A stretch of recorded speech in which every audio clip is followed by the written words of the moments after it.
So apparently we have a new thing. I don't think it's gonna happen, but imagine Nintendo made their next console backwards compatible, same hybrid format, while docked for the more PS4 5 Pro.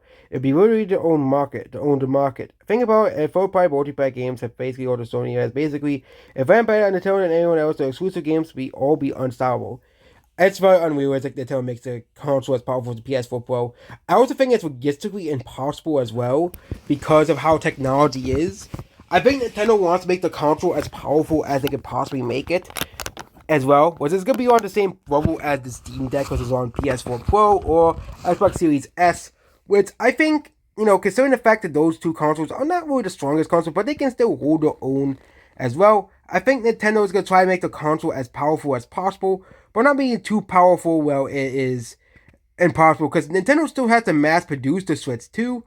And I don't think making the console as powerful as the PS4 Pro, PS5 Pro, because then Nintendo had to make it like really expensive. Because everything that has really big graphics, has really huge graphics, at the time are usually more very, very expensive. Okay, I think the Switch Pro 2, I think making it at the same power as the PS4 Pro and Series S makes the most sense, because it'll be the easiest for Nintendo to mass produce and release out into the world.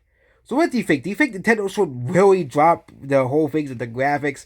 I don't think it will happen 100%. I think Nintendo will try to make the most. I think Nintendo will try to make it what people the most can the most optimize their games.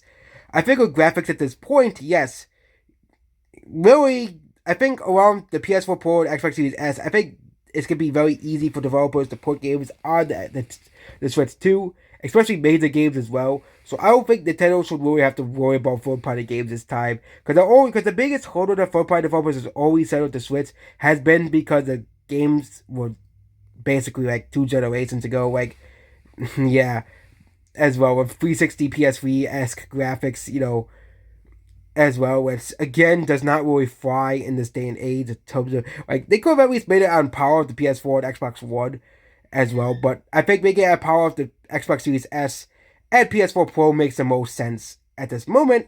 Yes, it isn't as powerful as the PS5 or Xbox Series X, but those consoles are slightly weaker than those two consoles, which most games, next generation games so far, can probably run the PS4 Pro and Xbox Series S does fine, which makes the Super Nintendo Switch just as valuable as both of those consoles. Or the Steam Deck, which is I think the same power as both of those consoles. The reason I think the Steam Deck is actually more powerful than both of those, but the problem is Steam Deck is very expensive. Whereas I think Nintendo wants to be the cheaper alternative to the Steam Deck, obviously, which makes it where they have to sacrifice some graphical quality for the console being cheaper.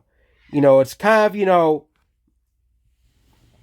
well, what's that saying again? I forgot it, but kind of, the slow and steady wins the race, basically. You want to have quality, Nintendo Switch is basically quality over quantity, but Nintendo they want to try to even out the quality and quantity. They want to be able to mass produce as much of our Switch 2s as possible, so the 140 million Switch 1 owners can own a Switch 2 if they want to upgrade to the new console as well.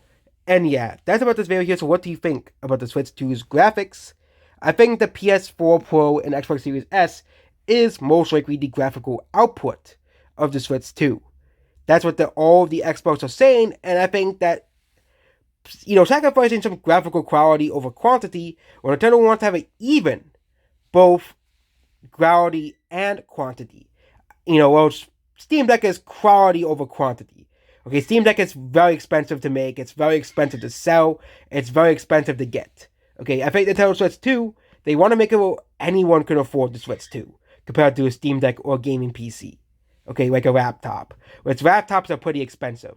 Okay, because yes, you can bring a laptop anywhere. You can play a Steam Deck anywhere. But the problem is, laptops and Steam Decks are expensive. Nintendo Switch 2 will not be expensive. Heck, even your new phones are like $1,000. So what Nintendo is doing is giving us a big deal. $400 for a new Switch console is actually much cheaper than the competition, which is pretty ironic that people complain about the Switch 2's supposed price increase from the Switch 1, but it's a more powerful machine. Also, it's still cheaper than your average phone, your average computer. It's still cheaper than the Steam Deck, which is like $700, I think, for a Steam Deck. Goodbye.